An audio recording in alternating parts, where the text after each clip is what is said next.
Am I audible? Is the mic good enough to catch me in the back?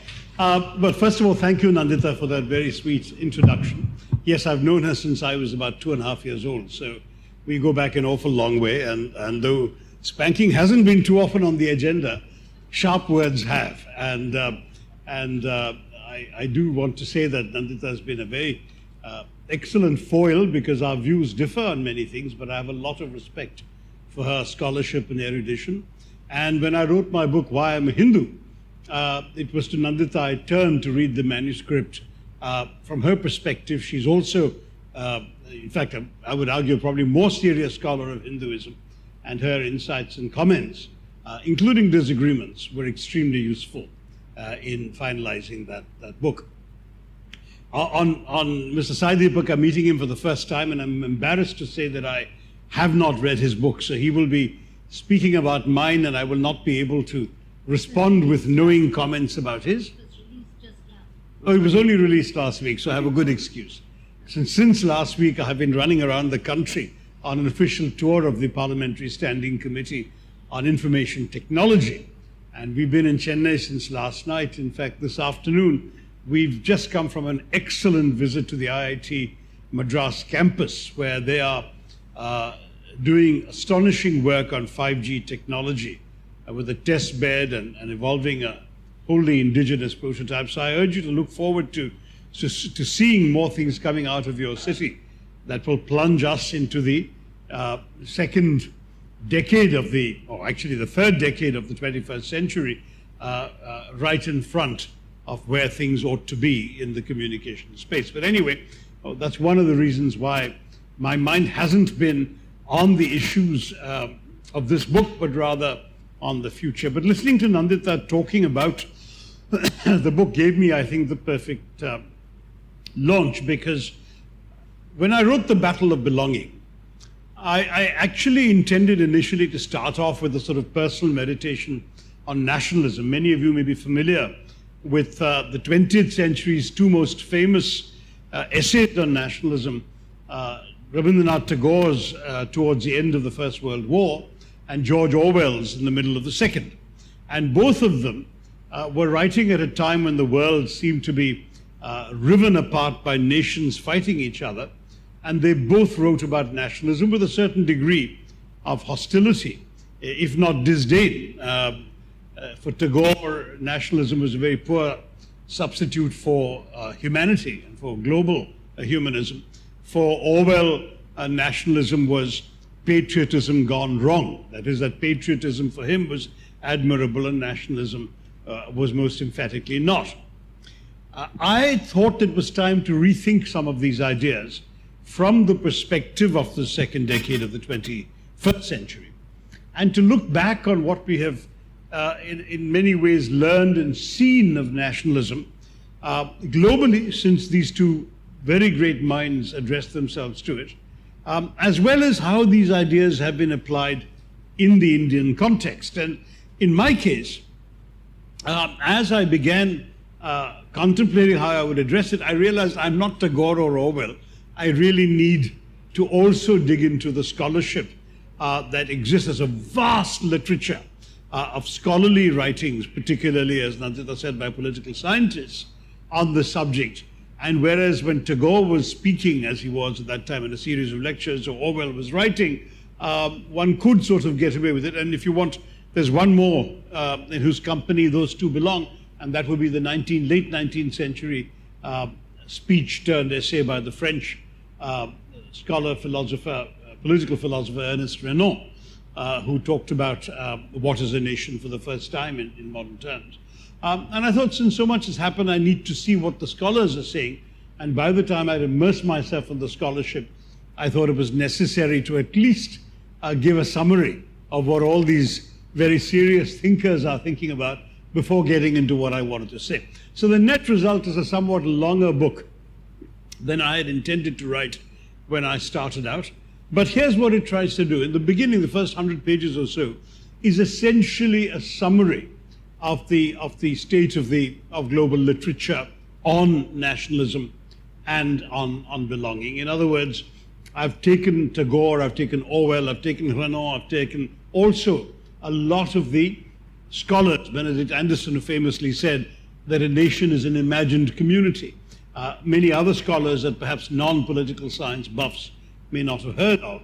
And they're all there, and through their research, analysis, writing, and historical examples, I've talked about what nationalism and what nationalism is, the various kinds of nationalism that exist in the world, and where we go with that. And I've also drawn my own distinction between nationalism and patriotism. I don't quite follow Tagore and Orwell exactly, because I think Tagore's faith in universal humanism is wonderful as a spiritual concept, not so useful as a political one today.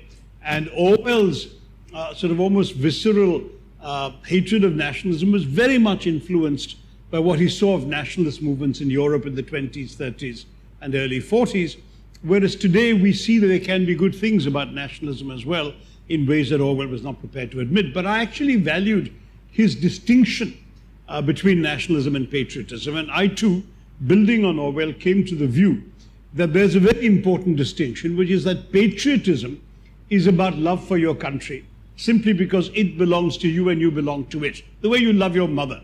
You may not claim that your mother is the most beautiful woman in the world or the most perfect woman in the world, but she is your mother, you love her. And the same way, a patriot loves their own country because it's theirs, and in a fairly uncritical way, you know. You love the streets, the sounds, the smells, the people, the languages, the music, the cadences, the flag, all of that. Even if to a stranger, there's nothing terribly appealing about all of these things, but to you, because it's yours, you love it. That's to my mind, patriotism. And the nationalist is caught up in an idea of his country that is wrapped up in the state. That is the flag, the army, the sometimes ruling ethos as well. And very often the nationalist defines his allegiance in opposition to others. So that, as I write in a sentence in the book, though they seem fairly similar, a patriot is prepared to die for his country, whereas a nationalist is prepared to kill for his state. And this is, to my mind, a rather important difference. Then I analyze these various kinds of ideas. I talk about the whole typology of nationalisms, but I essentially come down to a clear division between two kinds of nationalism. Nationalism that inheres in immutable factors of identity. That is, nationalism that emerges from your birth, your blood, your religion, your language, the kind of nationalism, if you like, that arose in the 19th and the first half of the 20th century and that Orwell so despised, that kind of nationalism, which is a nationalism linked to identity and to perceptions of identity, versus what I describe as civic nationalism, which is a nationalism that is inherent. Sumati, do come. Member of Parliament from Chennai. She's a member of my committee and that's why she's late. Come. So the civic nationalism is a nationalism that is not anchored in identity or other immutable factors you can't help from birth, but is anchored in constitutions and institutions. And civic nationalism implies a voluntary participation in civic society. You can migrate to a country and become a participant in that country's nationhood. You can not belong to the majority faith or speak the majority language or any of those things, and you can still be a civic nationalist in a way that you are not permitted to be by the ethno-religious nationalism that is the alternative idea. Now, with this, I turn to the Indian experience. Our nationalism during the nationalist struggle was very much a classic anti-colonial nationalism. It was the Indians throwing out the foreign oppressors, and that obviously includes obvious classic elements of ethnicity, religion, all the differences we had with the Brits whom we wanted to throw out. But what was interesting was at the moment of independence, we were in the process of imagining our nation through a constituent assembly that after 2.5 hours of intense debate wrote the Constitution of India that enshrined a certain concept of Indian nationhood. Now, what was very interesting for me was that our nationalist movement had ended, in a sense, and Gandhiji would have said so, in failure with the partition of the country. What did the nationalist movement divide over? It did not divide over geography. It wasn't North versus South. It did not divide over ideology. It wasn't Marxist versus capitalist. It divided on one simple principle. Should religion be the determinant of our nationhood? And those who said that religion is what determined their identity, they left and formed a separate country for Muslims called Pakistan. But the remainder, starting from Mahatma Gandhi and embracing Nehru and Rajendra Prasad and Maulana Azad and Sardar Patel and Dr. Ambedkar, the whole lot of them, they all said, no, our freedom struggle has been for everyone. We will create a country for everyone. And in the Constituent Assembly, there were very interesting debates, even on this very principle. There was a chap who stood up and said, you know, now that Pakistan has been created as a country for Muslims, shouldn't we be a country for Hindus? And this was debated and thrashed out, and the overwhelming view was that ours should be a civic nationalism of equal rights. And this principle, which is enshrined in a number of articles of the Constitution, I'm sure Sai Deepak can give us the numbers, that assure you freedom of religion, freedom of worship, freedom of expression, freedom of even propagation of religion, and ultimately ensures the equality of all citizens, irrespective of their religion, their caste, their language, their region of birth, any of those elements. That is ultimately what India's constitution is all about. And to my mind, that was the idea of India. Not just the sort of mystical idea of India, the civilizational idea of India that I've written about and in my book, an Era of Darkness, which is very important. It's part of who we all are and what we emerge from. But that civilizational idea has now been entrenched in a legal constitution that prescribes certain rights, privileges, and duties to all of us. And that's what the Constitution, the civic nationalism that our Constitution has given us. Now, as Nandita was saying, there is an alternative idea to this. And then the 105 amendments don't make any difference because they haven't amended this basic concept, which is central to the Constitution. None of these elements, forget the basic structure doctrine, but none of these elements I've specified that essentially guarantee equality have been amended in those 105 amendments. So the Constitution stands for that sort of India. I know some people like pointing out that the word secular was interpolated only in 1976. But you can take the word secular out and the Constitution still remains a secular constitution because of all these other articles I've summarized. And therefore, the idea that you have no disability because of some immutable characteristic you were born with, that idea is central to my idea of India. Whereas the alternative idea of India is the one encapsulated in the slogan, Hindi, Hindu, Hindustan, which we have heard for some time from the votaries of the Hindutva doctrine. And as I've explained, I've explained the ideology in greater detail in Why I'm a Hindu, but in this book, I've summarized some of their main thoughts, and essentially their arguments on the constitutional aspect were one of rejection. Essentially, Savarkar, who came up with the concept of Hindutva, Golwalkar, who was the longest serving head of the RSS and was its head at the time the Constitution was adopted, and subsequently Deen Dayal Upadhyay, who was the key political leader of the Hindutva movement until his untimely death in the late 60s. These three gentlemen said the same thing, which is that the Constitution in here has a fundamental flaw in it, and that flaw is it seems to assume that the nation of India is a territory called India, and the Constitution has been written for all the people on it. Wrong, they each said in their own words. Wrong. A nation is not a territory, it's a people, and the people of India are the Hindu people, and the Constitution should have been written only for a Hindu Rashtra. Now, this is a fundamentally incompatible idea with the idea enshrined in the Constitution. And this is where, in my book, I talk about where the two ideas diverge. There is some detail that I've gone into. There's also a lot of anecdotes and stories from my own personal life and experience, whether it's about ideas of nationhood coming from, for example, refugees. I talk about an Eritrean refugee I knew at the UN who'd become Swedish, and somewhat amusing, somewhat troubling episode involving him.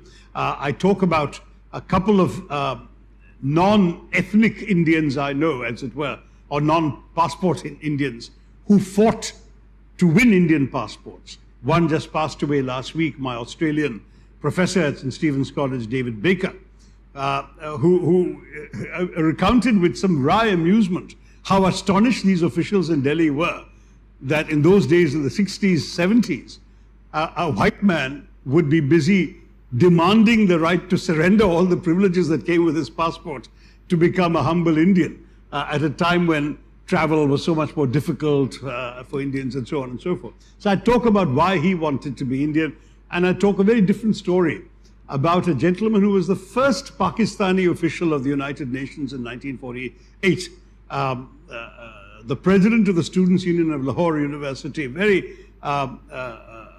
a bright young man in his early 20s who passed Pakistan's competitive examinations and became a UN official. And as he grew and worked in the UN and saw the various countries and nations at work, he realized that he profoundly, philosophically could not accept the two-nation theory. And he not only renounced his Pakistani nationhood, but insisted on applying for an Indian passport. Of course, Indian officialdom was duly suspicious. He had to wait about 30 years before he was finally accorded. And when he was, his batchmates, as it were all top civil servants in Pakistan. They completely disowned him, and he wasn't even allowed to go back to visit his parents' graves in Lahore and so on. So, but though it's a tragic story in the end, as you will read, it's another example of what is the idea. I mean, he was territorially from the part of Punjab that is in Pakistan. He was ethnically, or his family claimed to be of Mughal descent. But conceptually, philosophically, and in terms of the civic nationalism of India, that's where he felt he belonged. And it's a very interesting sort of story. And there are stories like this throughout. There's also a story of a Pakistani soldier who kills his own brother, or rather who orders the killing of his own brother, who is serving in the Indian army.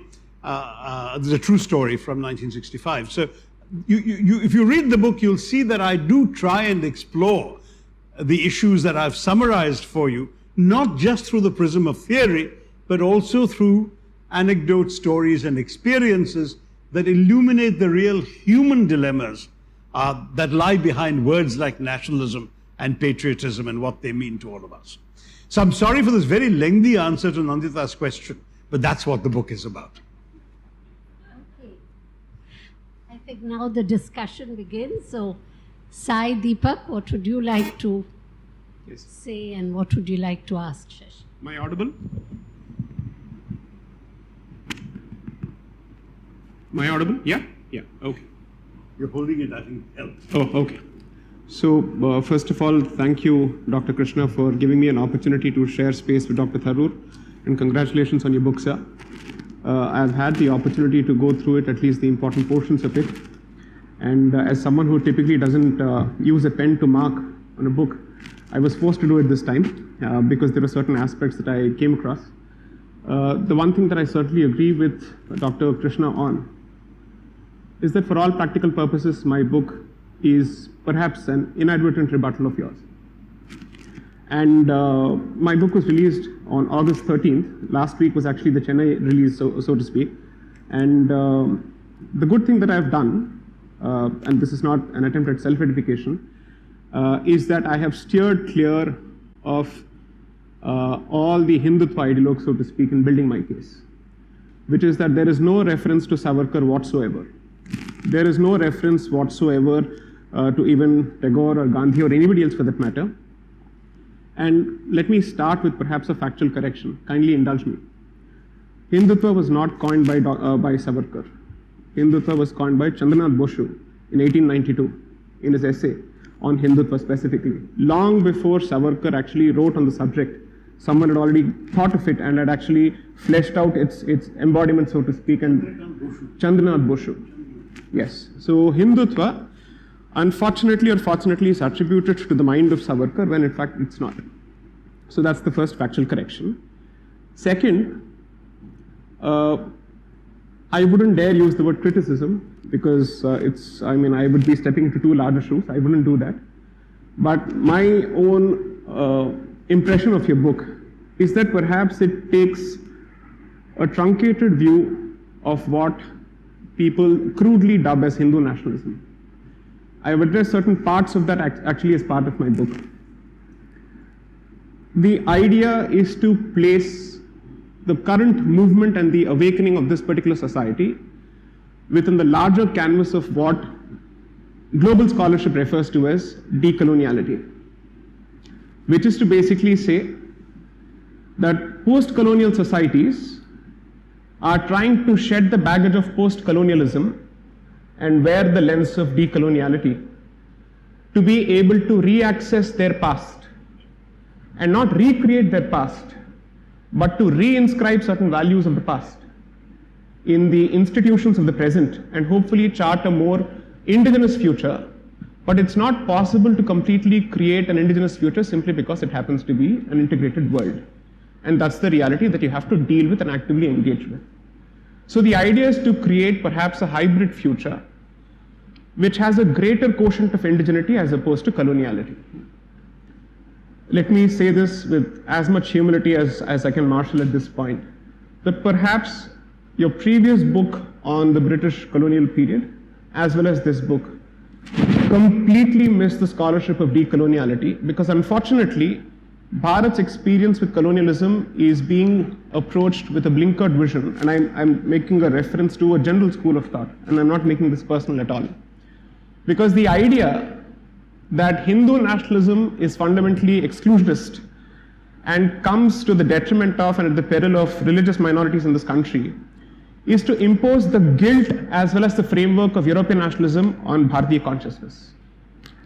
And every mistake and every folly and every massacre or every genocide which was perpetrated in the name of European nationalism is somehow consciously and unconsciously sought to be transposed onto Bharatiya reawakening. I do not wish to call it Hindutva, I do not wish to call it, let's say, any Twa, so to speak. I will simply call it Bharatiya Dharmic Civilizational Reawakening, which is what it translates to.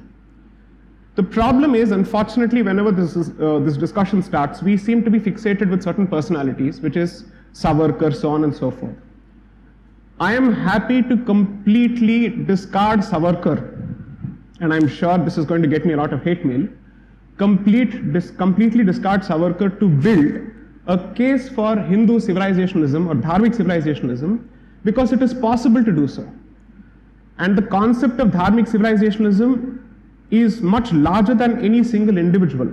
And to box it and lay it at the doors entirely of one particular person simply because he comes from an inconvenient political camp, so to speak, or espouses a certain cause that may not be politically correct, would be to do grave injustice to the society using one particular individual as the strawman of the argument. So therefore, it is my position, and I say this with all humility, that with due respect to Sri Savarkar and his contributions, because I've seen the tone as well as the manner in which you refer to him, I'm absolutely sure that it's not possible for us to glorify all parts of any individual. You would agree with that. Be it Mahatma Gandhi, or at least I refer to him as Mohandas Karamchand Gandhi. I choose not to refer to him as Mahatma Gandhi. Pardon me for saying so. Or for that matter, Dr. Ambedkar. I don't think there is a single individual, if you choose to start scrutinizing them, that you would find yourself agreeing with all parts of everything that they say. Be that as it may, you try and make do with those parts which you believe, define them, characterize them. Therefore, for all his flaws and whatever they may be, Savarkar was effectively putting forth a position which was already in public domain, and he was capturing a certain spirit. But be that as it may, I don't wish to be the mouthpiece of Savarkar here. The point is, it is possible, and it must be so, that you look at this particular concept of Dharmic civilizationalism independent of the lens of European nationalism. Unfortunately, the moment this discussion starts, I think people start cherry-picking certain facts, which is that the constitution is fundamentally antithetical to, or is it loggerheads with the Hindutva vision of a Hindu Rashtra, so to speak. So perhaps you may want to look at the draft constitution that was presented by the Hindu Mahasabha, which actually promised equal rights to religious minorities. And the reason why this is important for us to point out is because, assuming for a moment that we did not have the concept of contemporary constitutionalism emanating from Europe, even then, Bharat as a civilization has always welcomed those people who are willing to live with us. We did not have a constitution when persecuted Parsis knocked at the doors of Bharat. We did not have a constitution when, let's say, the Jews from your state, so to speak, and even from the Northeast, knocked at the doors of Bharat. So to attribute certain large-heartedness entirely to the constitution, I would say, is to protect the constitution at the expense of the civilization, which I think is grave injustice, grave injustice. I've never done that. I'll just finish my point. When you finish. So as far as I'm concerned, to assume that the constitution is somehow a civilizing tool which seeks to educate and civilize and, let's say, uplift a certain regressive society, which is at loggerheads with the value of constitutionalism, which doesn't know what is democracy, which doesn't know what it is to accommodate minorities.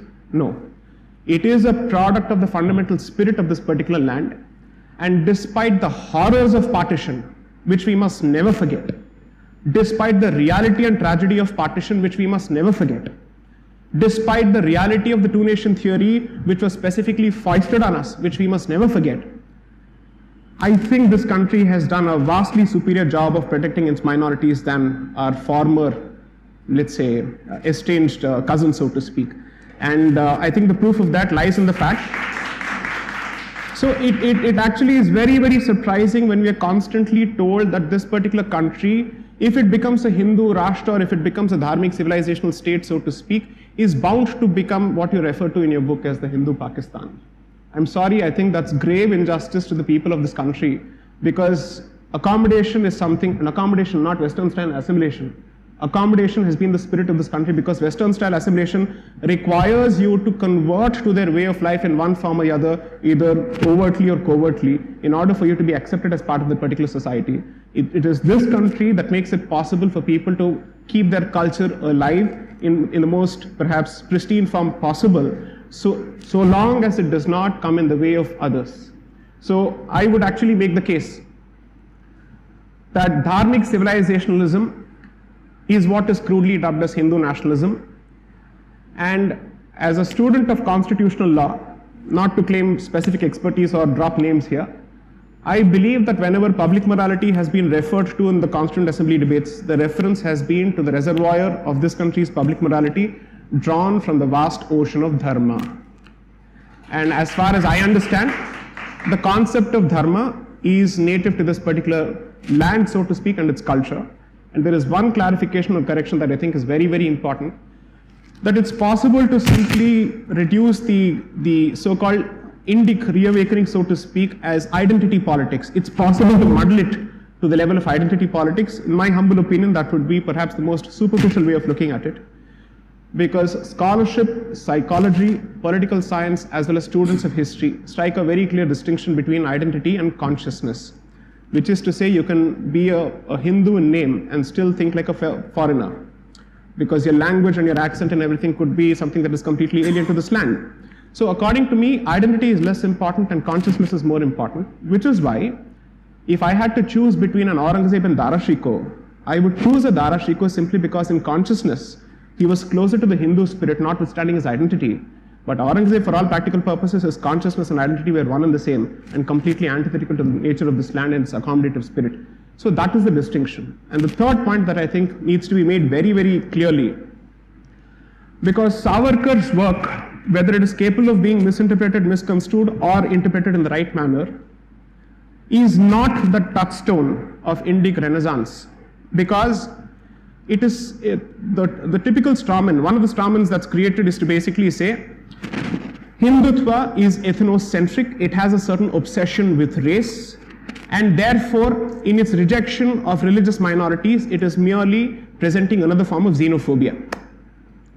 The fact of the matter is this land has accommodated several races, and not all of these races are necessarily native to what we understand as Bharat. They have come from several parts of the world, but have ultimately become part of this particular land simply because their way of life has managed to find a way of coexisting with us without actually having a fundamental principle which sees us as subhuman or dehuman. So anyone who is willing to let go of any particular tenet that has the effect of rendering me a second-class citizen or a second-class human being, forget citizen, is welcome in this particular country so long as he doesn't threaten to sever my roots to this particular land.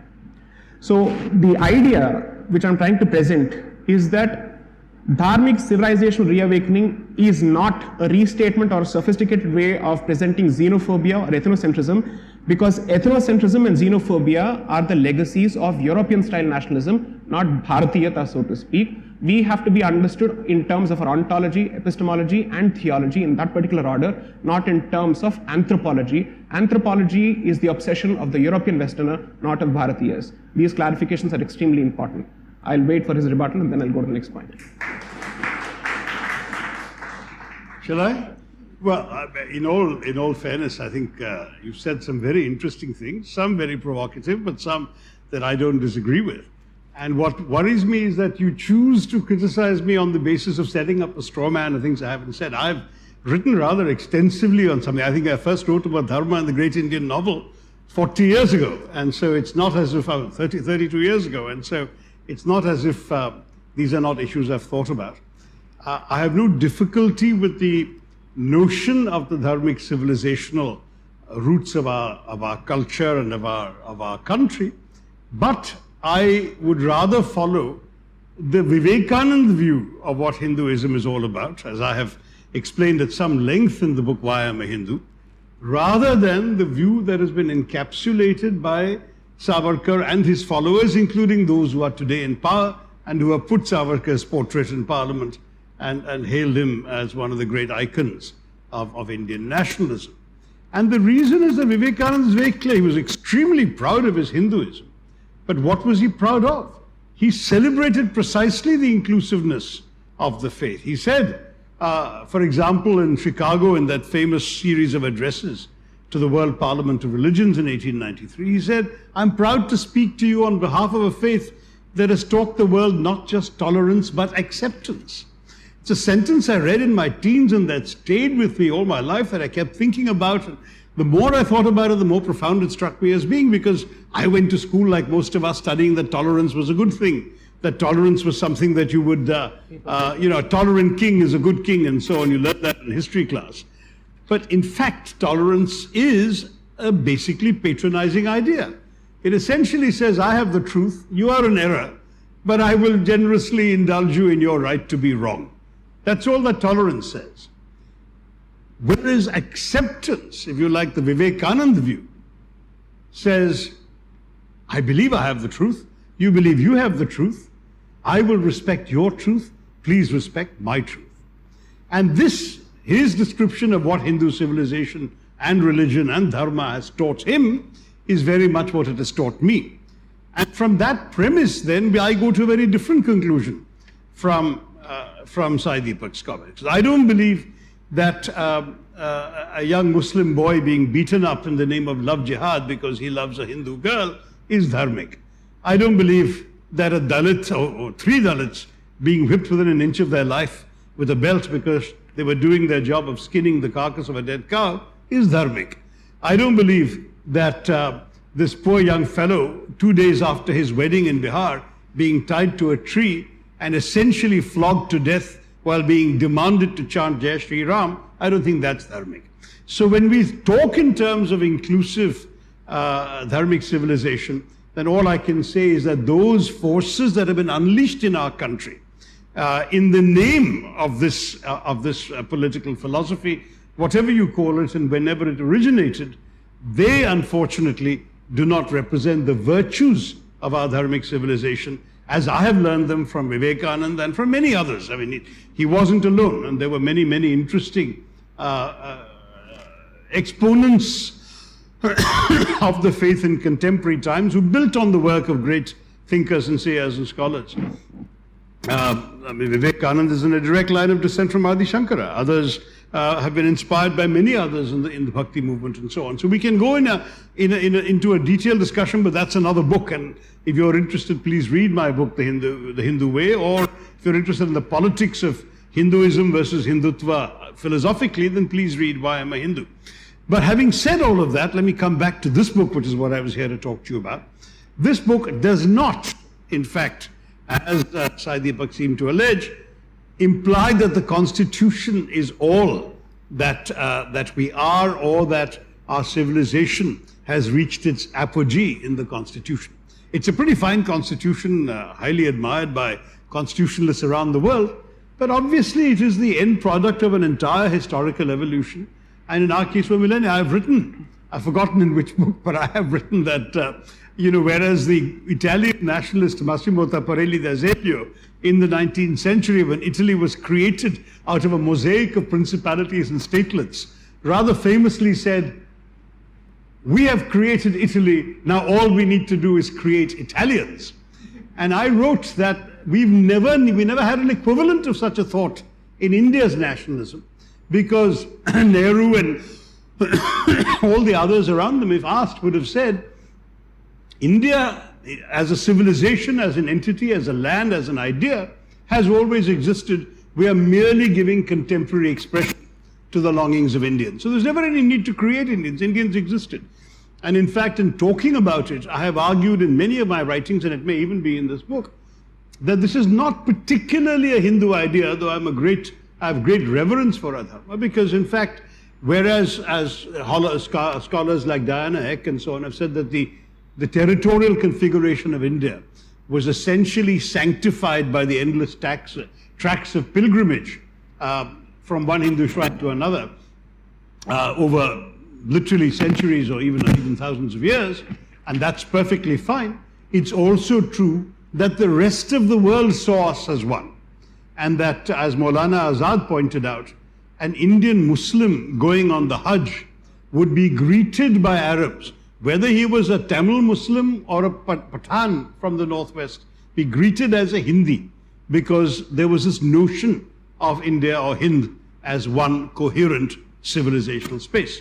So my argument is that it is very, very much something that we can converge upon. Where I'm parting from what I've just heard is in my insistence that recognizing these civilizational values in legal constitutional form by ensuring the equality of all is indeed fundamental to civic nationalism, and is explicitly disavowed by many of the votaries of the kinds of doctrines that Sai Deepak is saying. Now, I must admit that since, like most others, I have also believed that the term Hindutva came with Savarkar's book, The Essentials of Hindutva, in 1922, and I'm very happy to discover it's not the case. I have to admit that nobody today espousing Hindutva doctrine has put up any monuments to Chandranath Boshu, whereas Savarkar is very much hailed and recited and presented as the fount of those ideas.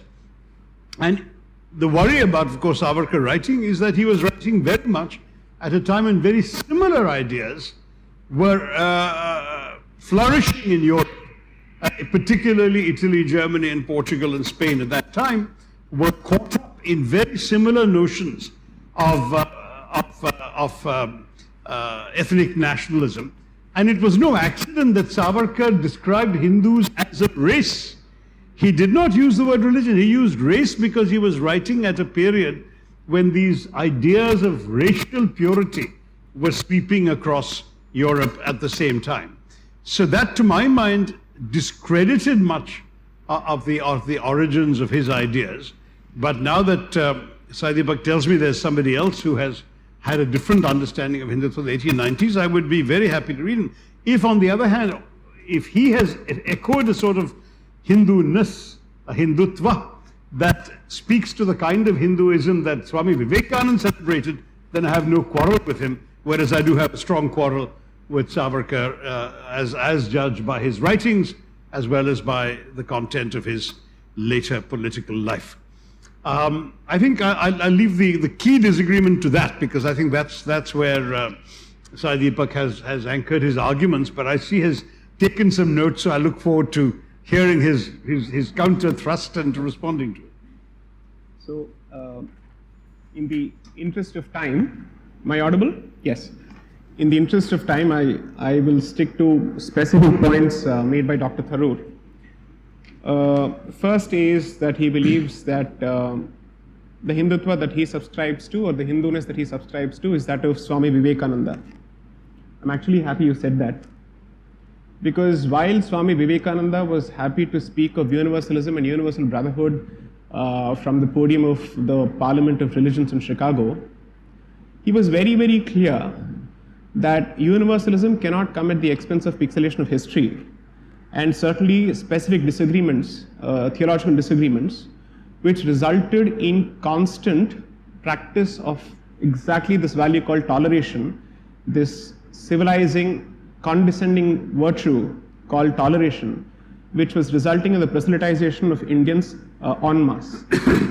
So much so that at least in two of his works, I'm sure you're aware of it, sir, where he specifically refers to his encounter with a Christian missionary on a ship either back to or from India, where a Christian missionary was constantly spewing venom against the religion of Satan, which is Hinduism. Swami Vivekananda, despite his belief in universal brotherhood, was forced to catch the Christian missionary by the scruff of his collar and threaten him with throwing him overboard. If I may say so, that according to me is Hindutva or Hindu resistance in action, which is to say, I'm more than happy to accommodate all your points of view, provided you first stop spewing venom against me in the name of your scripture.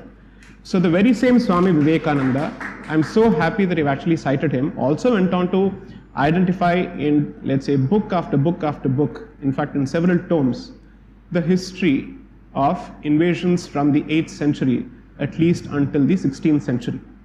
And this is something that he has never pixelated.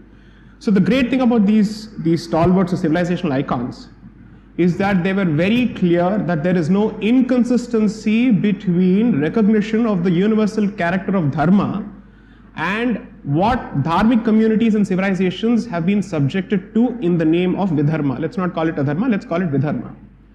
This is something that is starkly missing, and that's exactly what I've pointed in my book, which is to say that there is a filter called coloniality or colonial consciousness, which actively prevents this particular country, and specifically the majority of this country, from accessing specific aspects of its past and putting it in deep slumber in the name of secularism, because just as you have a problem with, let's say, the concept of tolerance, so to speak, European history, and I'm absolutely sure you're aware of this, is specifically clear about the Christian origins and Christian nature of secularism itself. Such being the case, I think when this particular community stands up and says, I have had enough of secularism, and I've had enough of this inclusivity that is specifically telling me forget everything, you keep citing Dalits, you keep citing everybody else, but you don't wish to talk about the treatment of Kashmiri Hindus and the specific causes behind it. You don't wish to talk about what exactly has happened in Bengal immediately after elections from the 2nd of May. You don't wish to talk about, let's say, certain pockets being created in Assam in the name of religion, dare I say. You don't wish to talk about what is, according to me, the longest running insurgency in this country, which is the creation of a crown colony in the northeast, and therefore there is Nagalim for something. Please Google up what they specifically are fighting for. It's Nagalim for, and a religious figure is specifically mentioned. With all these insurgencies going on, surprisingly, it is the Hindu who is the constant subject of scrutiny, whereas everybody else is spared scrutiny and the rod. So therefore the point is, the Hindu has proved herself, not himself, herself, because Sabrimala, herself, to be more than open to reform in every possible way, because way before untouchability was abolished under Article 17 of the Constitution, the temple entry movement was initiated by the Maharaja of Travancore in 1936. That was already done. So several people, inward-looking people, were more than happy, if at all the Dharma Shastras warranted it, they were more than happy to say, we have to move on. So therefore, I'm merely saying that this particular community perhaps doesn't get the credit that it deserves, and it gets, let's say, more scrutiny than it deserves, whereas everybody else is spared scrutiny. That's point number one. Point number two, any concept must be understood, as Dr. Tharoor rightly points out, in historical context. I completely understand, but it should not be divorced from the unique cultural experience and historical experience of any community. So nationalism, when spouted by a European who is fundamentally a colonizer, is not the same as nationalism from Savarkar or anybody else who is the victim of colonization at the end of the day, who has witnessed two successive waves of colonization running for at least 1400 years. So to say that when we speak of nationalism, it's the same as European supremacism, I'm sorry to say, is to compare apples with oranges, where you're divorcing the entire history and focusing exclusively on the statement. Here, when we speak of nationalism, it is merely a call for throwing off the yoke of colonialism of two kinds. Therefore, this should not be compared with Europeans for the simple reason that you're comparing the victim with the oppressor and the aggressor. That, according to me, there couldn't have been a greater insult to a victimized and a colonized community. That's point number 2. And I'll just make one more point, which is Constitution. Of course, it's a fine document. It's a great document. It must be worshipped. Yes, I get all of that. But the point is, Dr. Ambedkar, after having crafted this Constitution, during the Nehruvian dispensation, rues the fact that he actually created this Constitution because he was seeing it distorted under the Nehruvian dispensation, and he says very clearly that I regret the day that I was given this particular task of having to draft this particular document, because now I realize that a terrible piece of document can be used for the betterment of the people in the hands of good people, but a fantastic piece of document and legal document can be completely misused in the hands of scoundrels. I don't, and this I'm not even paraphrasing, I'm using his words exactly. So therefore, the fact of the matter is, the chairman of the drafting committee of the Constitution regretted having to live during his lifetime to see the Constitution and its values being completely thrown to the winds. That's point number 3. And the last point that I think is extremely important is the reference to Diana Eck, her book called India, a Sacred Geography. Surprisingly, when she refers to India, a Sacred Geography, she chooses not to refer to it as Bharat. She still focuses on India, which is exactly why I decided to call my book India, that is Bharat, because Article 1 speaks of India, that is Bharat. Unfortunately, Bharat has been effectively relegated to the margins, whereas India is currently surviving at the expense of Bharat. The problem is, if you look at the introduction of Diana Eck's book, because I've had the specific opportunity to deal with it in my book, she recognizes the fact that as far as this country is concerned, it was created as a consequence of a network of pilgrimage centers. And therefore, there's a triple matrix of nature, culture, faith, epistemology, and patriotism coming together to create this entity called Bharat. But there again, she says, but Hindu nationalism, no. So the problem is, it's surprising that she regurgitates the very same scholarship of Radhakumar Mukherjee of 1914. She comes out with the very same scholarship on sacred geography of Jadunath Sarkar, of R.C. Majumdar.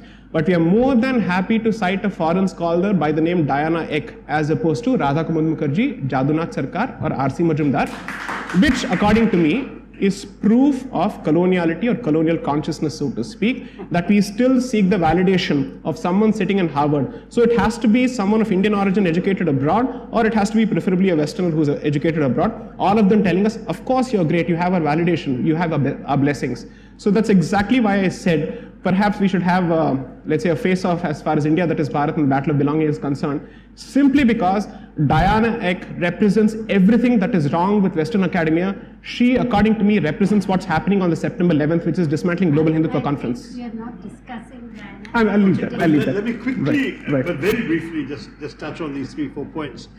First, on this question of the word secularism and its English, its European origins, I fully understand, because secularism came up very much in the context of a certain history of church-state relations, and that's where it came from. But I have said in my writings for 30 years that I'm not particularly fond of the word secularism. If you look up an English language dictionary, secularism implies a distancing from religion, whereas in India, we have practiced secularism to encourage a profusion of religion. So in practice, I say that pluralism is a more appropriate word, Bahuswarata in Malayalam, and I suppose also in Hindi, that we have this diversity in our country that's part of our reality. So secularism is simply shorthand because everyone has been using it for so long, they're used to it. When I say pluralism, I usually get a blank stare, but that's all I mean. The diversity, a variety of people in India, which I think we should all accept. That's certainly what I believe in. On the question of Vivekanand's robust refusal to accept being insulted, I'm 100% with him on that. After all, what does he say? He says, I am proud to speak to you on behalf of a faith that has taught the world not just tolerance but acceptance, which is also a message to people of other faiths. Don't try and tolerate me, accept me. I will accept you.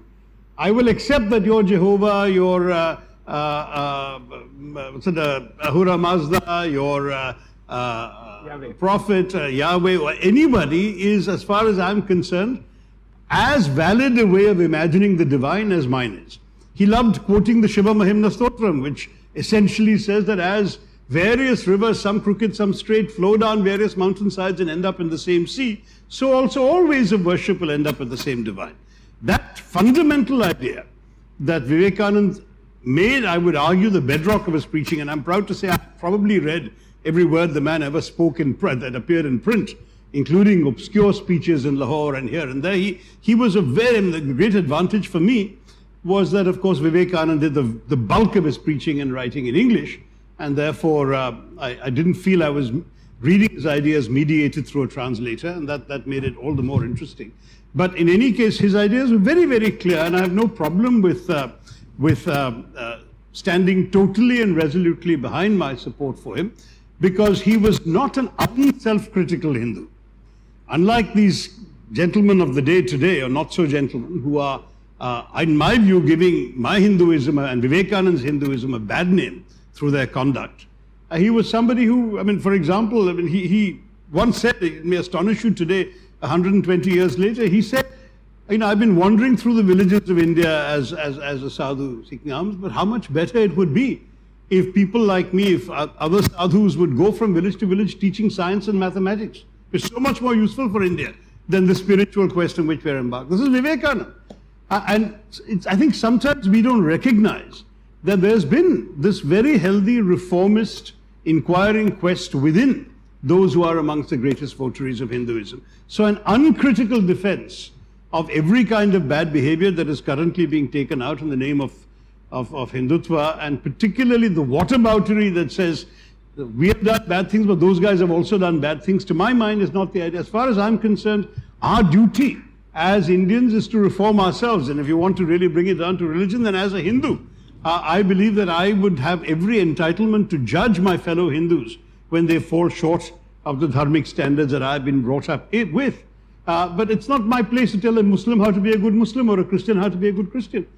I can tell them under the Constitution how to be a good citizen, and what of their conduct is not acceptable to me as an Indian citizen. But as a Hindu, my business is only with my fellow Hindus, and if that's the prism through which you want to see the debate, I will continue to criticize Hindus when they misbehave. And I think that those are the three main points. But broadly speaking, let me stress, there has to be some common ground between these views, because ultimately the Constitution is what it is. And we even have the principal votary of Hindutva ideology today, the Prime Minister himself, saying the Constitution is his holy book.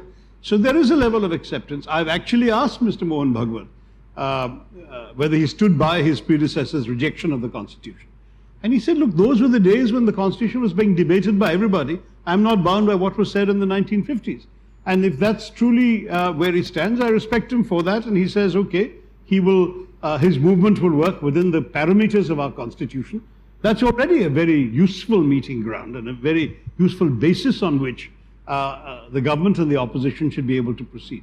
But I think it's important to recognize that the nation we celebrate has to be an inclusive one, has to be one where nobody is judged by the faith they practice, but by the content of their character, by the behavior that they indulge in, and by the values they stand for. And disagreement within those parameters is entirely acceptable in a diverse democracy. As I've said many years ago, the thing about India that I celebrate, and I said this to foreign audiences, is that in a country like ours, with all the diversities we have, you don't really need to agree all the time, so long as you agree on the ground rules of how you will disagree. To me, those ground rules are the rules established in the Constitution. That's the civic nationalism that I celebrate. And within those rules, we can happily disagree, provided those fundamental rights are not challenged. That a Muslim is not told that somehow he is less legitimate a participant in the national conversation because his gods are found in a country other than this holy land of India. That, to my mind, is not acceptable. To me, from my reading of my faith, my civilization, and my country's history. I think I'll leave it there, but I invite you all to read the book, engage with it, and see for yourself whether the arguments I've made are even partly persuasive. I recognize that many of you are attracted to another point of view, but I think it's important to bear in mind that these ideas are ideas that have come as a product of a somewhat long period of reflection, reading, and immersion in these ideas. They're not offered without thought, so I hope I can offer them to you for further thought, reading, and reflection. Thank you very much, Nandita. Thank you. Before I open it up for questions from the audience, I'd like to ask you one thing. How did you choose this cover? Oh, it's a very violent cover. Could you well, you know, covers are chosen switch off by your mobiles? Covers are chosen by publishers more in terms of what attracts attention in a bookshop than more than anything else. and you'll often find the same book in different countries having very different kinds of covers. And names, and names do change. A couple of my books have India, changed. yeah. So my book, An Era of Darkness, about the British colonial empire here, the British edition is called Inglorious Empire, which is much more in your face. So there you are. Does anyone have a question? Yes, the gentleman in yellow. Meg. Do tell us who you are, and so we understand what the background is that you're coming from. I request you to just question Dr. Tharoor. Please, all of you, anyone who wants questions, don't make a speech instead. My name is Meg Kalyansundaram. I'm director Sorry? of. My name is Meg Kalyansundaram. Hi. And I'm the director of Indica Classical Library. Indica? Indica Classical Library. Wonderful. We specialize in ancient Indian texts. Yes. Right. Is this Congratulations. similar to the Murti Classical Library and so on? A response to it. I see. So it's different texts, not the same one. Yes, a different set of texts. And congratulations on your book. Thank you. My questions follow from a reflection. I've read the book fully.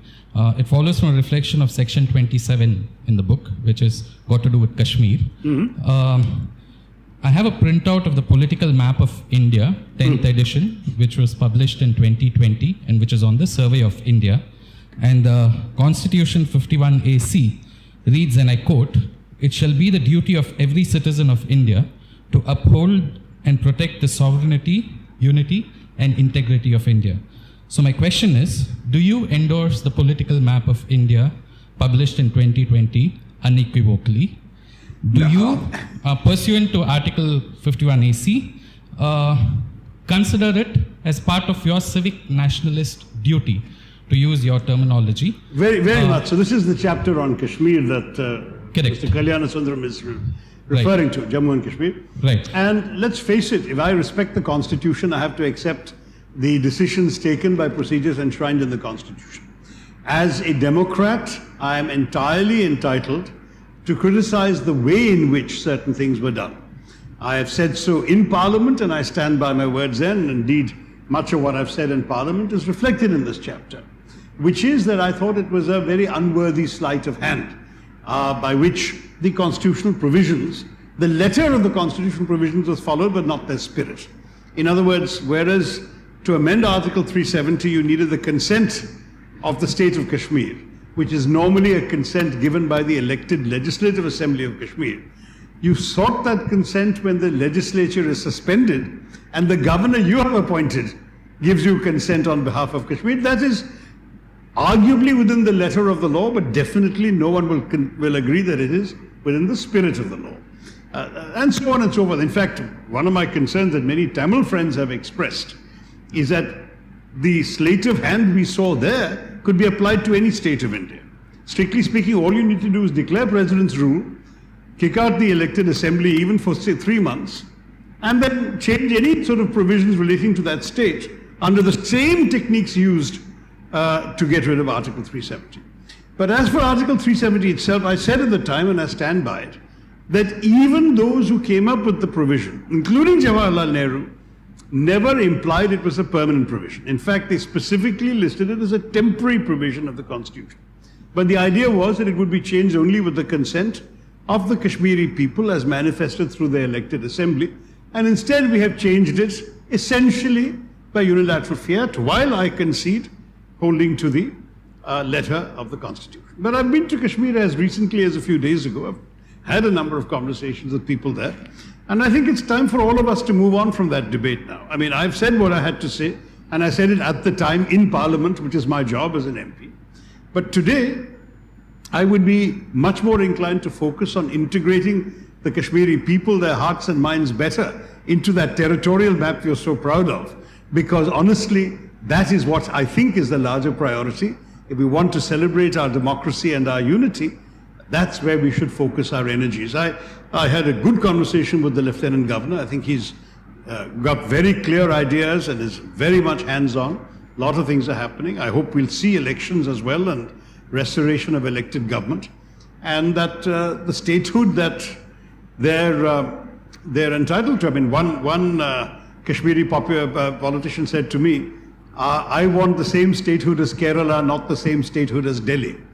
And that's fine. There's no Article 370 in Kerala. And as I say, don't focus only on the territorial issue. Let's start giving them every reason to celebrate being part of that territorial map.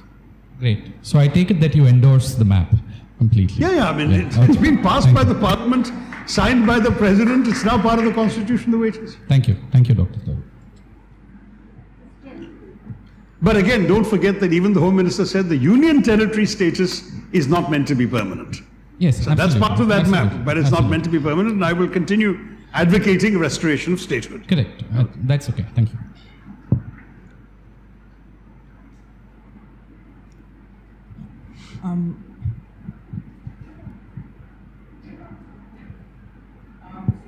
No, you need the mic because it's being broadcast on YouTube and Zoom, so they won't hear you without the mic. I'm Srijit Sai. Keep it very close to you. I'm Srijit Sai and Much I'm a better. student of information technology. I'm sorry? A student of information technology. Okay. So on the 23rd, last month, you referred to as the Malabar Hindu genocide as a false memory. What about this is a false As a? memory? False memory. No, I mean, I think what I said was, historians have written reams about all of this. There are multiple views. There are at least 3 different interpretations I can identify about what happened in the so-called Mapla rebellion and so on. There is if you like, the leftist view that it was essentially a class struggle between oppressed peasants and oppressive landlords and the colonial power.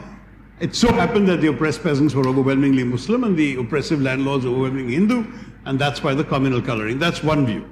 There is indeed the view of what you call the Hindu genocide, which sees it very much through the prism of the assaults on Hindus that took place. So that also took place in the later part of the rebellion. The initial rebellion did not have a communal coloring, but I'll concede that aspects of it did gain that. There's also a third view, which points to the complexity of going with either the first or the second view. First of all, the geographical differences. In different parts of Malabar, you had different experiences.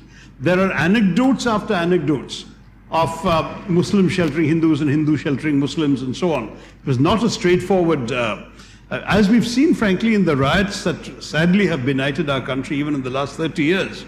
There have been human beings reaching out across the communal divide, and it was not one of this kind of unquestioning identification with the religious community. And that there was also no doubt about the anti-colonial aspects of many of the stands taken. And therefore, because of the complexity of all this, to reduce these 3, as I said, at least 3, because there are others. I think the Hindu, or one of the papers, I think it was the Hindu, had a rather lengthy article, perhaps in the Kerala edition, that gave all the multiple possibilities. I said that it would be unwise to go for any one of them. Yes, it is a false memory to reduce all of this to just one interpretation. And I think that in many ways, one of the interesting things about history is that you can read multiple accounts of the same events and come to your own conclusions depending on the prism through which you see them. And I will be amongst the first to admit that no one view is necessarily superior to another, but that definitely the duty of the historian is to dig up as much material as available and put it out there. And that after all history writing is subjective. I concede my attack on British colonialism omitted certain good things the British did. Or at least that they feel that they were good things that they did, though I don't believe they did them for us. That's another matter. The truth is that in looking at the vast amount of information out there, you select the points and facts that suit a particular narrative. And that's what I think those who take either just the peasants versus landlords view or just the Hindu versus Muslim view, are also doing. I think the story is much more complex than either of those narratives.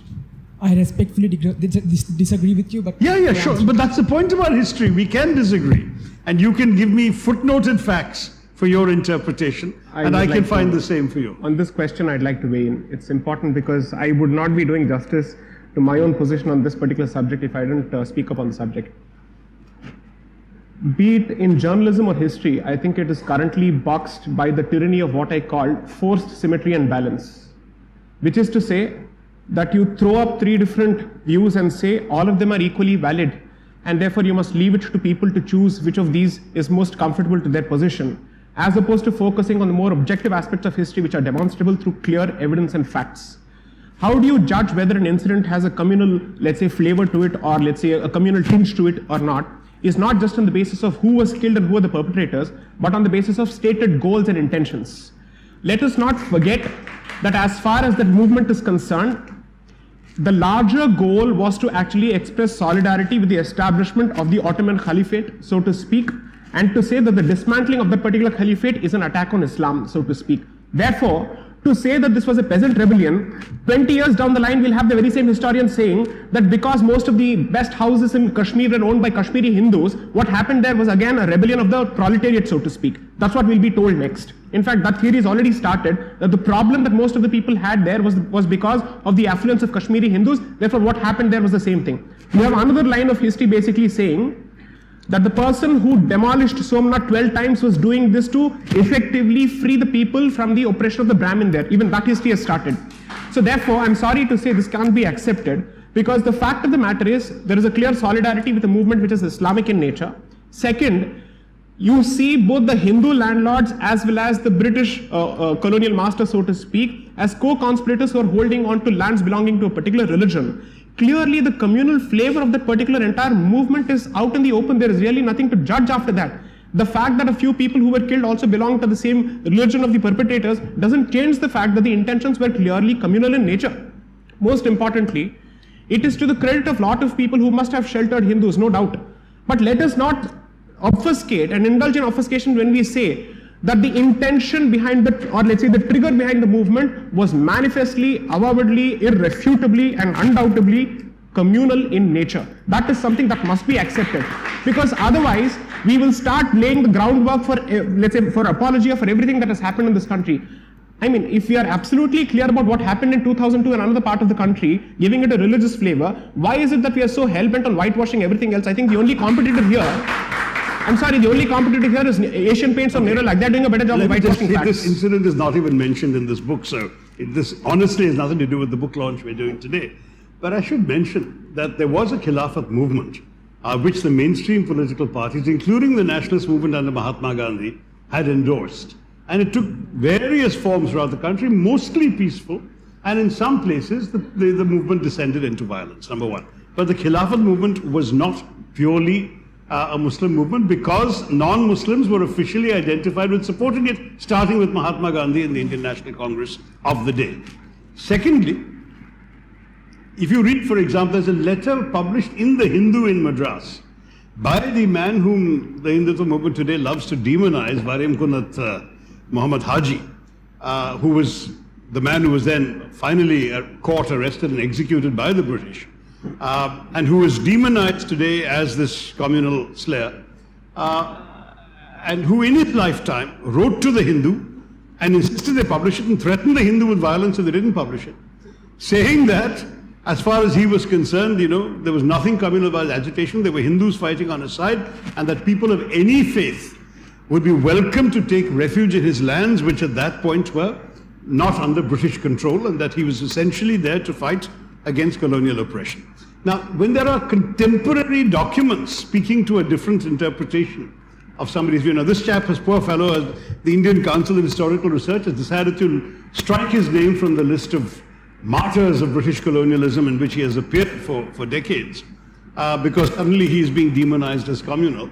I despair, because, this is the fellow's own words that you're talking about that are being disregarded in favor of somebody else's demonization his role in this rebellion. But as I say, none of this has anything to do with my book, or indeed with the notion of nationalism. Neither him nor those who extol him today have turned out to be anti-national or have left India for Pakistan or anything like that. So let's stay where we are on the battle of belonging. They all belong. Okay. Perhaps Dr. Ambedkar has said a lot on this particular subject. You must read on this. I think we'll take one question there. I think we've had a lot of... But do confine yourself, if you don't mind, to the issues in this Yeah, book. please don't go off the subject like this Mopla rebellion has nothing to do with this book. Thank you, Dr. Krishna. My name is Vijay. I run the India Pride Project, where we're bringing back... I beg your pardon, the India? I'm the founder of the India Pride Project, where we bring back stolen Murtis back, and I know it's a cause that both Sai and you are very close with, because you've written... Bringing our objects and artifacts. I'm the guy back who's to bringing back all the idols back. Excellent, excellent, yes. So my Now, question- I've actually tweeted in support of this cause. I didn't realize it was... You had the chap who had contacted me about it is based in Singapore. Anurag Saxena. Anurag Saxena. So Both of them I'm- work together. You work together with Anurag. Very good. So So I'm my a strong question- supporter of what you've tried to Thank do. you. A book on the subject. Okay. Okay, Vijay, let's My go. question to you, But sir- again, no idols in this book, I'm afraid. So. My question to you is, since 1977 to 2000, which is covered under the CAG report of 2013, India brought back only 19 Murtis, and you've been very passionate talking about colonial loot. And then from 2000 to 2012, India brought back 0. And now we're looking at about 53. And you know the extent and the scale of this loot.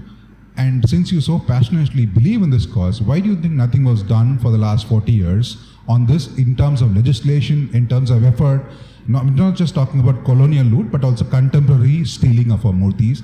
And I place this question to Sai Deepak as well as the politician who's in Tamil Nadu. Today, the regulation under which heritage crimes are being prosecuted in this land is under Section 370 of IPC, which is actually housebreaking theft, which carries a maximum penalty of 6 years. And in my state of Tamil Nadu, I am an Indian passport holder. I moved back to India. There is a special amendment passed in 1993, which is reducing theft from temples to 3 years. That means if somebody robs a house in Tamil Nadu, it's 6 years. Robs a temple in 3 years, it's half. I would request both of you as members of parliament and also constitutional experts. I'm not a member of parliament, at least yet. Okay. The august audience, please rectify, help us with proper regulation on heritage crimes so that No, we in can fact, bring our back more. legislation, I somewhat despair about this because we actually have a domestic law which has been upheld by all governments, including, astonishingly, the present government through its Advocate General in the High Court of Delhi, which says essentially that any objects purloined before 1972 are not our business and they're legitimately taken by whoever was the power of the past. I find that astonishing. And I have correct publicly it, called for that Doctor, to I will be... correct that because we have successfully brought back the Nalanda Buddha, for example. Sorry, you successfully brought back the Nalanda Buddha that was stolen in 1962 from a dealer in London. And it's just that because you are part of the UN as well, the UN statute. The UNESCO Convention is more sympathetic to us than the Indian law. Exactly. We need to But fight when, it. for example, the famous case came up on the Kohinoor, this was the argument advanced by the present government's Advocate the General. Kohinoor is just a stone to me. Our Murtis are priceless. So for me, I would like your support in not just going after writing about loot. We will need your support in Parliament to stop the any way the dilution system of the works, act. only the government can essentially introduce a law that's debated and passed. Private members' bills are the equivalent of writing an op-ed in a newspaper. You will get that idea on the record and you will do it in a form that is of a draft law. But it is almost never discussed or debated. So in a typical session, you may have 250 such private members' bills introduced, of which 1 or 2 may be discussed and none are passed. That's the real problem. So you are ruling for 3 So what I'm sessions as suggesting well. is, if you can work with me on an ideal draft law, I'm quite prepared to introduce it as a private member's bill, but more useful would be for me to take that draft and go and see my friends in the government and say, look, why don't you adopt this? Thank you. But it's up to the government to introduce a bill on this matter. And I must say that, judging by what Sai Deepak said, I'm sure he has his own influence with people in the government who are able to bring a law to them. But I think you need legislation to make this possible. Give us a draft of the elements you'd like to see in a law. I can enlist lawyers to write it up. But we need something that we can then take to the government and say, why can't you introduce this? I think that's a very good idea, Vijay. You know, if you can draft a law. Okay, the last question, okay.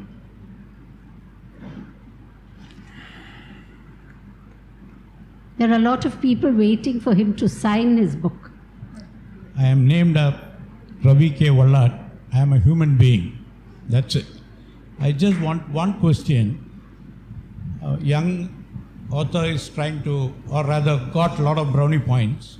The thing is, we are all forgetting that we are human beings. From day one till today, humanity is missing. You know, you kill that man kills you. I'm tired of that. Where are we heading? We just wanted to know where the humanity is lost. I don't want Mahatma Gandhi being named as Mohandas Karamchand Gandhi. All that I'm tired of. You understand? All I want to know is where are we heading? Who is going to try to coin the Vasudeva Kudumbakam?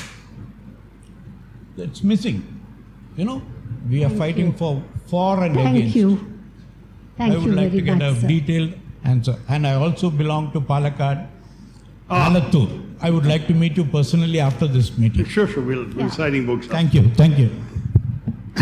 Before I'm sorry, there are a lot of people waiting to get their books signed. Before we have the vote of thanks, I would just like to say something, and I've written about this more than once. I think what this country needs is a Truth and Reconciliation Commission. You know, where people sit across the table.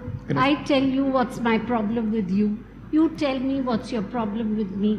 And we come to a via media. I think Nelson Mandela thought up this wonderful idea, and many countries have replicated it. I don't know why India cannot. The South African Truth and Reconciliation Commission related to misdeeds within the lifetime of those complaining. Yeah. Our problem is with those who are trying to undo the injustices of 500 years ago and 1,000 years ago. Continuing injustices. Continuing injustices. Shashi, I think unless people give voice to it Correct. and bring it out and say, look, Shashi, you know, your ancestors did this to my ancestors, then after that we end up shaking hands. Don't forget that. And I think that is something we should try. Because how long are we going to keep on fighting? Correct. It is a fact that communities are fighting each other. And I feel that rather than going on and on fighting on issues which go back 1,000 years, let's sit together, discuss the 1,000 years, finish it, and go to the next 1,000 years ahead Better of us. resolved across I the think table we than on should the street. focus on the future, because I'm worried that just focusing on the past wrongs, real or imagined or both, will merely scratch at wounds that are not being given a chance to heal. The truth is, we know a number of bad things were done, but they were not done by those who are living amongst us today. And therefore, for me, the worry is, by looking at history as a battle axe to hit people of today on the head with, is, to my mind, a deeply unconstructive approach. I agree with you there. It should not be a battle axe. I just feel that if somebody, you know, like this Mopla thing, somebody from Palghat says, this is what the Moplas did to my ancestors. Yes. And today's Moplas say, okay, I feel very bad about it. It shouldn't have happened. That solves the whole thing. You know, I feel sorry for you. It's saying sorry. I've written about this particular episode as well, about my family on my mother's side being victims of the likely invasion of Tipu Sultan, and apparently a relative on the father's side being accused of having invited Tipu Sultan to come. So both family trees are. But this is history, and I'm quite happy to leave it in the past. And my point is that I think we really should now focus on what If I may, today and tomorrow are going just to to offer find us. middle ground with Dr. Tharoor on this particular issue. Unfortunately, I think the twain can meet here, which is building on your argument with respect to the experience of colonization, where you say in principle a sorry is owed as opposed to an amount. I'm applying the very same logic to what has happened to other parts of the country through other dramatis personae. And in any case, wouldn't you rather that you resolve these issues sitting across the table than on the streets? Oh, definitely. I don't want them going on the streets. Therefore, It has been. reparatory justice is a concept that is finding traction across the world. We are not even asking for retribution or reparation. We are simply asking for reconciliation. Reconciliation is perhaps the softest possible way of accepting and acknowledging something that has happened. Retribution is terrible. Reparation requires you to set things right. It calls for restitution. But reconciliation says accept, move on so that you don't repeat. That I think is certainly possible. Let's hope so. It's a good note, a constructive note on which to end. With the native communities. The Native American. In fact, Yes. the Australians and Canadians even apologized to India for the Correct. Komagata Maru episode when they turned away the ship. So that was again 100 years ago, but the British can't bring themselves to say sorry. That's another matter.